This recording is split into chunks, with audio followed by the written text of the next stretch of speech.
Mobile nucleic acid sampling stations have been put into use in Zhengzhou, the capital of central China's Hainan province, to help the city establish the 15-minute nucleic acid testing services. With the special design, the stations have 2 sampling windows, and a number of technologies were used in the station to provide a safer and more comfortable working environment for medical staff.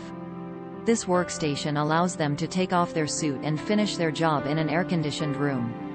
It can not only reduce the risk of cross-infection but also bring much comfort and convenience to the people fighting on the front line.